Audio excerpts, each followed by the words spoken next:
Hello everyone, this is Vandana and welcome to Bionation. आज हम discuss करेंगे साइकोलॉजी से रिलेटेड कुछ इम्पॉर्टेंट क्वेश्चंस को। तो स्टार्ट करते हैं अपने पहले क्वेश्चन से। यहाँ पर जो हमारा सबसे पहला क्वेश्चन है, पूछा गया है मनुष्यों में कितने जोड़ी गुणसूत्र पाए जाते हैं। तो यहाँ पर नंबर ऑफ क्रोमोसोम पूछा गया है, वो भी कैसे पूछा गया है, पेयर्स में पूछा गया है। तो हमारा जो राइट आंसर होगा वो क्या होगा, ऑप्शन बी होगा। ऑप्शन बी क्या होगा हमारा राइट आंसर, क्योंकि जो ह्यूमन है उनमें 23 पेयर्स ऑफ क्रोमोसोम देखने को हमें मिलता है। तो अगर यहाँ पर सिंपली क्या पूछा जाता कि मनुष्यों में कितने गुणसूत्र पाए जाते हैं, तो कितने पूछा जाता कि कितने गुणसूत्र पाए जाते हैं, तो हमारा आंसर होता 46। क्योंकि जो पेयर्स में होता है वो क्या होता है, 23 पेयर्स होते हैं। तो इसको टू टू के क्या होता है, ये पेयर्स में होते हैं। तो यहाँ पर 46 होते हैं total number of chromosome human में। लेकिन क्वेश्चन में क्या पूछा गया है, जोड़ी में पूछा गया है। तो हमारा जो राइट आंसर होगा वो क्या होगा, option A, 23 pairs of chromosome देखने को मिलता है ह्यूमन बींग्स में। अब बात करेंगे अपने अगले क्वेश्चन की। अगला जो हमारा क्वेश्चन है, यहाँ पर निम्नलिखित में से किस वैज्ञानिक को कोशिका विज्ञान का जनक कहा जाता है। तो यहाँ पर फादर ऑफ साइटोलॉजी पूछा गया है। तो फादर ऑफ साइटोलॉजी, जैसे कि हम बचपन से पढ़ते आ रहे साइंस में कि सेल की खोज किसने की थी, रॉबर्ट हुक ने की थी। रॉबर्ट हुक ने 1665 में, कितने में, 1665 में क्या किया था, सेल को खोजा था। और इन्होंने जो सेल खोजी थी वो कैसी थी, एक डेड सेल थी। डेड यानी मृत कोशिका थी। तो कॉर्क की जो क्या थी, सेल थी, वो कैसी, डेड सेल थी। कॉर्क में इन्होंने खोजा था। कॉर्क क्या होता है, एक प्लांट। तो उस प्लांट की डेड सेल को इन्होंने खोजा था 1665 में। इसीलिए इनको बोला जाता है फादर ऑफ साइटोलॉजी या फिर कोशिका विज्ञान के जनक। तो हमारा जो राइट आंसर होगा वो क्या होगा, option C is the right answer. Robert Hooke is the father of cytology. अब बात करेंगे अपने अगले क्वेश्चन की। अगला जो हमारा क्वेश्चन है, यहाँ पर पूछा गया है कि निम्नलिखित में से कौन से जीव कोशिका सिद्धांत का पालन नहीं करते हैं। तो हमने यहाँ पर सेल थ्योरी पढ़ी हुई है, तो हमें उस सेल थ्योरी के अकॉर्डिंग यहाँ पे बताना है कि कौन सा ऐसा ऑर्गेनिज्म है इन चारों में से जो क्या करता है, सेल थ्योरी को फॉलो नहीं करता है या फिर उसका एक्सेप्शन माना जाता है। तो यहाँ पे क्या है, जो वायरसेस होते हैं, क्या होते हैं, वायरसेस। अगर वायरसेस की बात करें तो इनको बोला जाता है connecting link between living and non living, यानी सजीव और निर्जीवों के बीच की क्या बोल सकते हैं, कड़ी माना जाता है विषाणु को। तो इनमें क्या होता है, लिविंग और नॉन लिविंग के दोनों के क्या होते हैं, कैरेक्टर पाए जाते हैं या फिर कैरेक्टर देखने को मिलते हैं, लिविंग के भी और नॉन लिविंग के भी। तो ये क्या करते हैं, सेल थ्योरी को फॉलो नहीं करते हैं। एक्सेप्शन ऑफ सेल थ्योरी है वायरसेस। तो यहाँ पर जो हमारा राइट आंसर होगा वो क्या है, option B is the right answer. जो वायरसेस हैं वो क्या है, कोशिका सिद्धांत का पालन नहीं करते हैं। अब बात करेंगे अपने अगले क्वेश्चन की। तो क्वेश्चन है, निम्नलिखित में से किस जीव को सजीव एवं निर्जीव के मध्य की कड़ी माना जाता है। तो यहाँ पर हमने ऐसा जीव बताना है जिसको सजीव और निर्जीव के बीच की क्या माना जाता है, कनेक्टिंग लिंक माना जाता है। तो जैसे हमने पहले क्वेश्चन में भी क्या किया, डिस्कस किया कि जो वायरसेस होते हैं वो क्या होते हैं, connecting link between living and non living. तो यहाँ पर जो हमारा राइट आंसर होगा वो क्या है, वायरसेस, विषाणु को बोलते हैं connecting link between living and non living. अब बात करेंगे अगले क्वेश्चन की। अगला क्वेश्चन है, निम्नलिखित वर्गों को सुमेलित करना है हमने यहाँ पे। तो यहाँ पर क्या है, पूछा गया है पुरुषों में सबसे छोटी कोशिका। तो सबसे छोटी कोशिका या फिर स्मॉलेस्ट सेल होती है जो मेल में, ह्यूमन जो मेल होते हैं तो उनमें कौन सी होती है, ये जो क्या होता है, स्पर्म होता है, वो क्या होता है, सबसे छोटी कोशिका होती है उनमें। उसके बाद यहाँ पर है मानव में सबसे बड़ी कोशिका, यानी जो ह्यूमन है, तो ह्यूमन में सबसे बिगेस्ट सेल पूछी गई है, कौन सी है, तो जो हमारी नर्व सेल होती है यानी तंत्रिका कोशिका। तो तंत्रिका कोशिका क्या है, यहाँ पर सबसे बड़ी सेल होती है ह्यूमंस में। अब यहाँ पर क्या है, सॉरी ये क्या है, टाइपिंग मिस्टेक हो गया। तो ये यहाँ पर क्या है, सबसे बड़ी कोशिका पूछा गया है नॉर्मली कि सबसे बड़ी सेल कौन सी है। तो सबसे बड़ी सेल हमें पता है कौन सी है, ये शुतुरमुर्ग का जो क्या होता है, अंडा होता है, या फिर ऑस्ट्रिच का जो एग होता है वो क्या है, सबसे बड़ी सेल होती है। लिविंग वर्ल्ड में जो सबसे बड़ी सेल है वो कौन सी है, ऑस्ट्रिच। ऑस्ट्रिच का जो एग है या फिर शुतुरमुर्ग के अंडे को बोला जाता है सबसे बड़ी कोशिका। अब बात करेंगे नेक्स्ट क्वेश्चन की। नेक्स्ट जो हमारा क्वेश्चन है, निम्नलिखित जीवों को कोशिका भित्ति एवं उसके निर्माणकर्ता पदार्थ के आधार पर वर्गों में सुमेलित करना है हमने। तो यहाँ पर क्या करना है, कुछ सेल वॉल्स दी गई हैं जैसे पादप की, या क्या बोल सकते हैं, प्लांट की, बैक्टीरिया की, एल्गी या फिर फंजाई की दे रखी है। तो यहाँ पर इन सेल वॉल में हमें बताना है कि कौन सा पर्टिकुलर, कौन सा मटेरियल यहाँ पे होता है, वो सेल वॉल किनसे मिलके बनी है। तो जो प्लांट सेल होती है, प्लांट सेल किससे मिलकर बनी होती है? सेल्यूलोज। जो सेल्यूलोज होता है वो प्लांट सेल का क्या होता है? कंटेंट है, या फिर क्या बोल सकते हैं, प्लांट सेल किससे मिलकर बनी होती है? सेल्यूलोज से मिलकर बनी होती है। तो यहाँ पर इसके बाद क्या है? जीवाणु कोशिका भित्ति, यानी बैक्टीरियल सेल वॉल को पूछा गया है कि बैक्टीरिया की सेल वॉल किससे बनी होती है। तो बैक्टीरियल जो सेल वॉल होती है वो बनी होती है पेप्टिडोग्लाइकन से। किससे? पेप्टिडोग्लाइकन। तो पेप्टिडोग्लाइकन क्या है? मटेरियल है, वो मटेरियल है जिससे बैक्टीरियल सेल वॉल बनी होती है। अब यहाँ पर जो हमारा सी ऑप्शन है, तो यहाँ पे एल्गी की सेल वॉल को बताना है हमने कि एल्गी जो होती है, शैवाल या फिर काई बोल सकते हैं, तो उसकी सेल वॉल में कौन सा मटेरियल हमें देखने को मिलता है। तो यहाँ पर जो एल्गी में होता है वो होता है ग्लाइकोप्रोटीन। तो ग्लाइकोप्रोटीन से बनी होती है एल्गी की सेल वॉल। अब लास्ट यहाँ पर क्या है? कवक कोशिका भित्ति, यानी फंजाई की सेल वॉल हमें पूछा गया है कि फंजाई की सेल वॉल में कौन सा मटेरियल होता है, या फिर फंजाई की सेल वॉल किससे मिलकर बनी होती है। तो यहाँ पर जो हमारा राइट आंसर है वो क्या है? ग्लूकोज अमीन। तो ग्लूकोज अमीन से बनी होती है फंजाई की सेल वॉल। अब यहाँ पर हमारा जो अगला क्वेश्चन है, यहाँ पर है कि संवहनी पौधों में पानी ऊपर किसके द्वारा पहुँचता है। मतलब यहाँ पे पूछा गया है कि जो वाटर का क्या होता है? ट्रांसपिरेशन होता है एक जगह से दूसरी जगह, या फिर जो वाटर ट्रांसफ़र होता है किसी भी प्लांट में एक जगह से दूसरी जगह, वो किसके द्वारा होता है, या फिर किसकी मदद से, कौन से टिश्यू से होता है। तो यहाँ पर हमें टिश्यू दिए गए हैं, फ्लोएम टिश्यू या फिर फ्लोएम ऊतक के द्वारा, पैरेन्काइमा ऊतक द्वारा, मेरिस्टम द्वारा, या फिर जाइलम ऊतक द्वारा। तो जो क्या होता है, कभी भी जो वाटर का क्या होता है, ट्रांसफ़र होता है किसी भी प्लांट में, तो वो किसके द्वारा होगा? जाइलम के द्वारा होता है। क्या होता है? जाइलम के द्वारा, या फिर जाइलम टिश्यू के द्वारा होता है। तो जो हमारा राइट आंसर होगा यहाँ पे वो क्या होगा?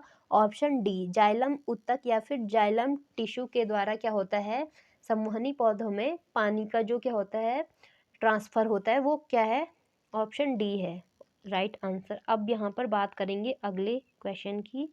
तो अगला जो हमारा क्वेश्चन है, पौधों में जाइलम की उपस्थिति से निम्नलिखित में से कौन सी क्रिया होती है। तो यहाँ पर फंक्शन पूछा गया है जाइलम का।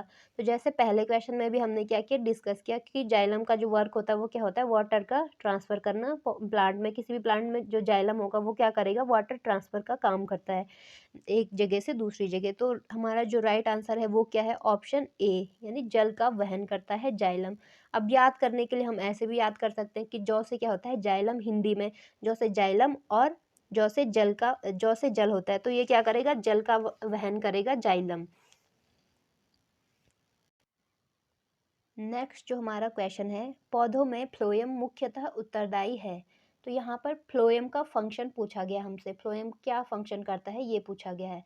तो फ्लोएम का जो मेनली वर्क होता है वो क्या होता है कि फूड का क्या करता है? ये ट्रांसफ़र करता है। जैसे जो जाइलम होता है वो क्या करता है? वाटर का ट्रांसफ़र करता है प्लांट में one place to another place. तो यहाँ पे फ्लोएम का वर्क क्या होता है? फूड का ट्रांसफ़र करना। तो जो हमारा राइट आंसर है वो क्या है? Option A. तो फ्लोएम क्या करता है?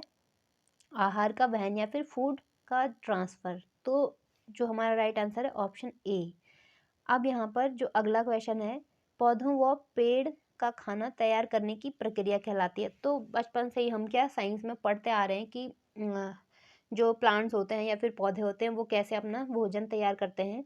तो फोटोसिंथेसिस या फिर प्रकाश संश्लेषण बोलते हैं इसको। तो फोटोसिंथेसिस की प्रोसेस होती है, उसके द्वारा जो प्लांट्स होते हैं वो क्या करते हैं? अपना खाना तैयार करते हैं। तो यहाँ पर राइट आंसर होगा हमारा ऑप्शन सी। तो ये क्या था? एक बहुत ही बेसिक क्वेश्चन था साइटोलॉजी का। अब बात करते हैं नेक्स्ट क्वेश्चन की। तो नेक्स्ट क्वेश्चन है, निम्नलिखित में से कौन सा हिस्सा मानव त्वचा का सबसे बाहरी हिस्सा होता है। तो यहाँ पे सबसे आउटर लेयर या फिर आउटर पोर्शन पूछा गया है ह्यूमन स्किन का। तो ह्यूमन स्किन का जो सबसे आउटर लेयर या फिर आउटर पोर्शन होता है उसको हम बोलते हैं एपिडर्मिस। क्या बोलते हैं? एपिडर्मिस बोलते हैं। तो ऑप्शन ए होगा हमारा राइट आंसर। अब बात करेंगे अगले क्वेश्चन की। अगला क्वेश्चन है, यहाँ पर जो हमारा नेक्स्ट क्वेश्चन होगा वो है, मांसपेशी को हड्डी से जोड़ने वाले ऊतक को क्या कहते हैं। यानी मांसपेशी को जो क्या करेगा? मसल और जो बोन है, तो मसल और बोन को जोड़ने वाला जो टिश्यू है उसको पूछा गया है कि मसल और बोन को कौन सा टिश्यू कनेक्ट करेगा। तो यहाँ पे क्या होगा, मसल और जो हमारी क्या है, बोन्स है, तो इसको कनेक्ट करने वाला जो टिश्यू है उसको हम बोलते हैं टेंडन। क्या बोलते हैं, क्या बोलते हैं, टेंडन। ये क्या है हमारा, टेंडन। तो टेंडन क्या है यहाँ पे, राइट आंसर, ऑप्शन सी होगा हमारा राइट आंसर। जबकि जो लिगामेंट होता है ये क्या करता है, बोन को बोन से जोड़ेगा, और जो हमारा टेंडन है वो क्या करेगा, मसल को बोन से यानी मांस को पेशी से मांसपेशी को हड्डी से जोड़ेगा टेंडन। और जो लिगामेंट होता है वो क्या करता है, हड्डी को हड्डी से जोड़ता है, यानी बोन को बोन से जोड़ेगा लिगामेंट। अब बात करते हैं नेक्स्ट क्वेश्चन की। नेक्स्ट क्वेश्चन है, रक्त या फिर ब्लड है, तो रक्त या ब्लड क्या है, यहाँ पर चार ऑप्शन दिए गए हैं। एक उपकलित ऊतक, एक संयोजी ऊतक, ए और बी दोनों, या फिर इनमें से कोई नहीं। तो जो हमारा ब्लड होता है वो क्या होता है, उसको बोलते हैं कनेक्टिंग टिश्यू। क्या बोलते हैं, कनेक्टिंग टिश्यू, यानी संयोजी ऊतक। ये क्या करेगा, कनेक्ट करता है कुछ पोर्शन को, एक पोर्शन को दूसरे पोर्शन से क्या करता है, कनेक्ट करता है। हमारे पूरी बॉडी में होता है ब्लड, तो ये क्या करता है, फैला हुआ है, या फिर जो हमारी क्या है बॉडी है उसमें क्या होता है, ब्लड होता है, तो वो क्या करता है, कनेक्ट करता है एक जगह को दूसरी जगह से, पूरे पोर्शंस को क्या करता है, आपस में कनेक्ट करता है। तो इसको क्या बोलते हैं, कनेक्टिंग टिश्यू या फिर संयोजी ऊतक भी बोलते हैं। तो यहाँ पर जो हमारा राइट आंसर है वो कौन सा है, ऑप्शन बी।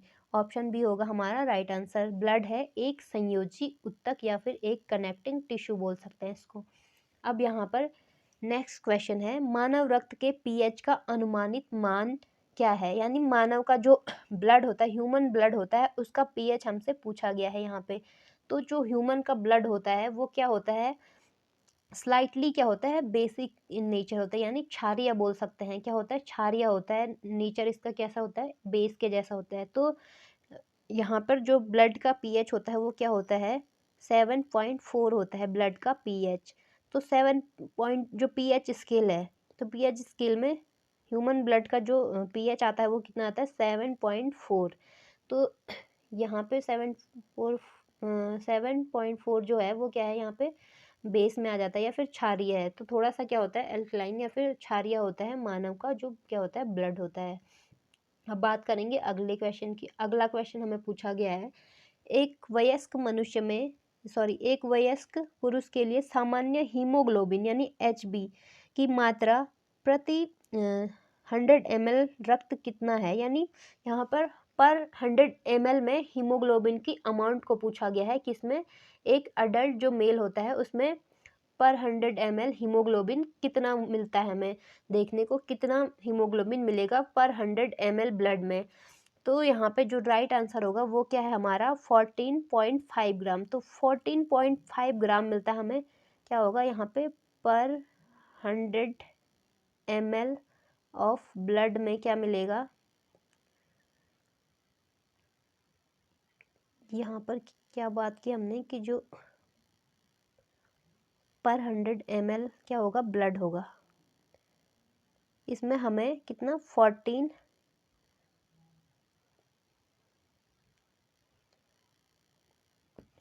तो यहाँ पर 100 ml में हमें कितना हीमोग्लोबिन देखने को मिलता है, किसी भी जो अडल्ट क्या बोल सकते हैं मेल है, तो उसमें 14.5 ग्राम HB या फिर हीमोग्लोबिन का अमाउंट देखने को मिलता है। तो राइट आंसर होगा ऑप्शन डी। अब बात करेंगे अगले क्वेश्चन की। तो अगला जो हमारा क्वेश्चन है, यहाँ पर हमें पूछा गया है कि प्लाज्मा में जल का प्रतिशत, जो प्लाज्मा होती है उसमें जो वाटर सबस्टांस होता है वो कितने % हमें देखने को मिलता है। तो 90% ऑफ प्लाज्मा क्या होता है, यहाँ पे वाटर होता है। 90% क्या होता है इसमें, प्लाज्मा में वाटर ही देखने को मिलता है। तो ऑप्शन सी होगा राइट आंसर। यहाँ पर अगला क्वेश्चन है, मनुष्य की लाल रक्त कोशिकाओं का जीवन काल कितना होता है, यानी जो आरबीसी होती है, ह्यूमन आरबीसी, उसका क्या पूछा गया है, लाइफ स्पान पूछा गया है कि उसमें उसका जीवन काल कितना होता है, कितने दिन का उसका क्या होता है, जीवन अवधि होती है, वो हमसे पूछा गया है। तो ऑप्शन ए है, कितना होता है आरबीसी का जो जीवन काल या फिर जीवन अवधि होती है वो होती है 120 दिन। एक आरबीसी ज़्यादा से ज़्यादा मैक्सिमम 120 दिन तक क्या होती है, फंक्शनल होते हैं, या फिर स्ट्रक्चर में भी कितने दिन तक प्रॉपरली सही से रहती है, 120 डेज तक। तो 120 होगा हमारा राइट आंसर, आरबीसी का जीवन काल। अगला क्वेश्चन है श्वेत रक्त कणिकाएं कितनी प्रकार की होती हैं। तो यहाँ पर हमें WBC पूछा गया है कि WBC के कितने टाइप्स होते हैं। तो WBC का क्या पूछा गया है, यहाँ पे टाइप्स पूछा गया है। तो मेनली 5 टाइप्स की क्या होती हैं WBC देखने को मिलते हैं। जो मेजर टाइप है WBC के वो कितने हैं, 5 टाइप्स ऑफ WBC, या फिर वाइट ब्लड सेल्स, सफेद रक्त कणिकाएं, या फिर श्वेत रक्त कणिकाएं बोल सकते हैं। अगला जो क्वेश्चन है रक्त समूह यानी ब्लड ग्रुप की खोज किसने की थी। तो ब्लड ग्रुप की खोज की थी, यहाँ पर साइंटिस्ट का नाम आता है लैंड स्टीनर। क्या आता है, लैंड स्टीनर। तो लैंड स्टीनर ने क्या किया था, यहाँ पर ब्लड ग्रुप की खोज की थी, या फिर ब्लड ग्रुप को खोजा था सबसे पहले। तो ऑप्शन सी होगा हमारा यहाँ पर राइट आंसर। जबकि जो विलियम हार्वे हैं, यहाँ पर विलियम हार्वे, तो इन्होंने क्या किया था, क्या बोलते हैं, रक्त परिसंचरण तंत्र की खोज की थी, रक्त परिसंचरण तंत्र की। और अलेक्जेंडर फ्लेमिंग है, तो ये एंटीबायोटिक से रिलेटेड है। अब बात करेंगे अगला क्वेश्चन। तो अगला क्वेश्चन यहाँ पर पौधों के कुछ भाग, जैसे क्वेश्चन पूछा गया है कि पौधों के कुछ भाग में आ जाते हैं, जैसे पत्ते हो गए या फिर तने, क्या होते हैं, मोड़ने पर बिना टूटे आसानी से मोड़े जा सकते हैं। इनकी नम्यता का कारण किसकी बहुतायत, यहाँ पे क्या होगा, बहुतायत को माना जाता है। इट मीन्स क्वेश्चन का मतलब है कि पौधे में क्या होती है, जो पौधे होते हैं उनको हम क्या करते हैं, मोड़ते हैं, तो वो क्या होते हैं, एकदम से टूटते नहीं हैं, बल्कि क्या हो जाते हैं, वो फ्लेक्सिबल होते हैं, तो मुड़ जाते हैं, बस किसी भी शेप में क्या होंगे, मुड़ जाएंगे, आसानी से टूटते नहीं हैं। और आसानी से क्या हो जाते हैं, मोड़े जा सकते हैं, लेकिन टूटते नहीं हैं। तो उनकी जो क्या होती है, फ्लेक्सिबिलिटी होती है। जो फ्लेक्सिबिलिटी प्लांट्स में होती है वो किसके कारण होती है, कौन सा ऐसा क्या है, टिश्यू है, या फिर कौन सी ऐसी चीज़ है जिसके कारण वो आसानी से क्या हो जाते हैं, मुड़ जाते हैं, या फिर उनमें क्या होती है, फ्लेक्सिबिलिटी होती है। तो पौधों में जो फ्लेक्सिबिलिटी होती है वो किसके कारण होती है, उसको हम बोलते हैं मृदुतक। क्या बोलते हैं, मृदुतक के कारण। तो राइट आंसर है हमारा ऑप्शन ए। अब यहाँ पर जो हमारा नेक्स्ट क्वेश्चन में हमें पूछा गया है, यहाँ पर क्या दिया गया है, कथन दिया गया है। तो कथन में है, कथन ए है कि AB रुधिर समूह के लोग सार्वभौमिक प्राप्तकर्ता होते हैं। तो यहाँ पर क्या है कि जो हमारा ए वाला क्या है, कथन है, उसमें है AB रुधिर समूह के लोग सार्वभौमिक प्राप्तकर्ता होते हैं, यानी ये किसी से भी क्या कर सकते हैं, ब्लड को ले सकते हैं, एक्सेप्ट कर सकते हैं, कोई सा भी ब्लड इनको चढ़ाया जा सकता है। अब जो सेकंड ऑप्शन है यहाँ पर कथन है, तो उसमें बोला गया है रुधिर समूह AB की लाल रुधिर कोशिका में कोई एंटीजन नहीं होता है। यहाँ मतलब जो AB ब्लड ग्रुप वाले लोग होंगे उनका जो ब्लड होता है उसमें कोई भी एंटीजन नहीं होता, ये बोला गया है। इसलिए अन्य किसी रुधिर समूह के साथ समूहन नहीं होता, यानी एग्यूलेटेशन यहाँ पे नहीं होता है। तो यहाँ पर पूछा गया है कि कौन सा कथन सही है, या फिर हमें बताना है कि ए और बी में कौन से सही होंगे और कौन सा कथन क्या है, गलत है। तो यहाँ पे क्या है, जो फर्स्ट कथन है कि AB रुधिर समूह या फिर AB ब्लड ग्रुप जो होता है वो क्या होता है, सार्वभौमिक प्राप्तकर्ता भी बोलते हैं इनको। तो यहाँ पर जो हमारा राइट आंसर होगा वो क्या है, ए सही है। क्या है, ए तो सही है, लेकिन जो आर है वो क्या है, गलत है एकदम। क्या है, आर क्या है, गलत है। तो हमारा राइट आंसर क्या होगा, ऑप्शन सी। ए सही है, लेकिन जो आर है वो क्या है, गलत है। यहाँ पर ये चीज़ नहीं होती है उनमें, जबकि सार्वभौमिक प्राप्तकर्ता होते हैं, यूनिवर्सल एक्सेप्टर भी बोल सकते हैं इनको ब्लड ग्रुप के एस्पेक्ट में। तो यहाँ पर सी होगा हमारा राइट आंसर। अब यहाँ पर जो 22वां क्वेश्चन है, लिगामेंट व टेंडन है। तो इन्होंने पूछा है कि जो लिगामेंट या और टेंडन है तो ये क्या है, या फिर किस चीज़ या फिर कैसे उत्तक हैं ये। तो यहाँ पर जो हमारा राइट आंसर है वो क्या होगा, ऑप्शन सी। तो ये क्या है, संयोजी होते हैं। संयोजी कैसे, क्योंकि जो लिगामेंट होती है वो क्या करती है, बोन को बोन से क्या करेगी, कनेक्ट करेगी या फिर जोड़ेगी। बोन टू बोन जो होती है वो क्या है यहाँ पे, लिगामेंट। तो लिगामेंट का काम क्या होता है, ये अस्थि को अस्थि से जोड़ती है, यानी हड्डी को हड्डी से जोड़ेगी। जबकि जो टेंडन है, तो टेंडन को हम हिंदी में कंडरा भी बोलते हैं। तो ये क्या करती है, किसी मांसपेशी यानी मसल्स को जोड़ेगी, किससे, बोन से। तो ये क्या है, संयोजी है, कनेक्ट कर रहे हैं। इसके बाद इन्होंने क्या बोला, तंतुमय है। तंतुमय का मतलब फाइब्रस है। तो जो ऑप्शन सी है वो क्या है यहाँ पे राइट आंसर है। जो लिगामेंट और टेंडन होते हैं वो क्या होते हैं, संयोजी तंतुमय ऊतक हैं। एक तो संयोजी हैं और दूसरे कैसे हैं, फाइब्रस या फिर तंतुमय हैं।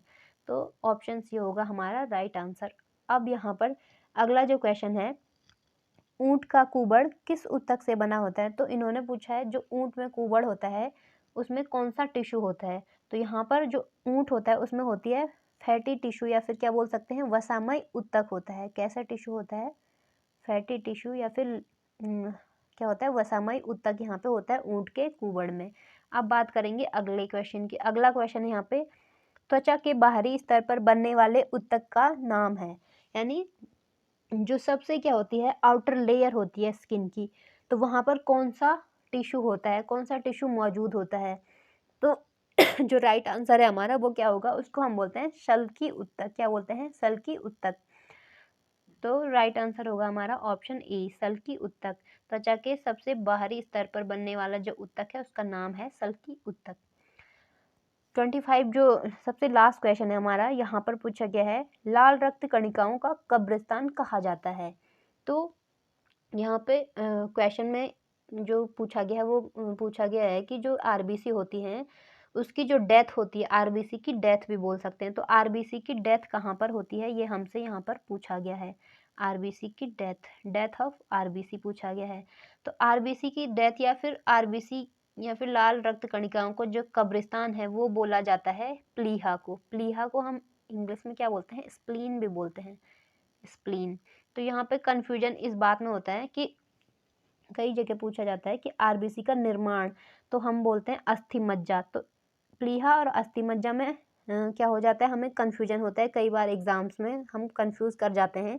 तो हम क्या कर देते हैं, पूछा गया है कि लाल रक्त कणिकाओं का कब्रिस्तान किसको बोला जाता है, हम कर देते हैं अस्थि मज्जा या फिर बोन मैरो को कर देते हैं। क्या कर देते हैं, बोन मैरो को बोल देते हैं। ये क्या है, कब्रिस्तान है किसका, आरबीसी का। जबकि आरबीसी का जो क्या होता है निर्माण या फिर प्रोडक्शन होता है वो कहाँ पे होता है, अस्थि मज्जा में होता है। बोन मैरो में क्या होगा, प्रोडक्शन ऑफ आरबीसी होगा।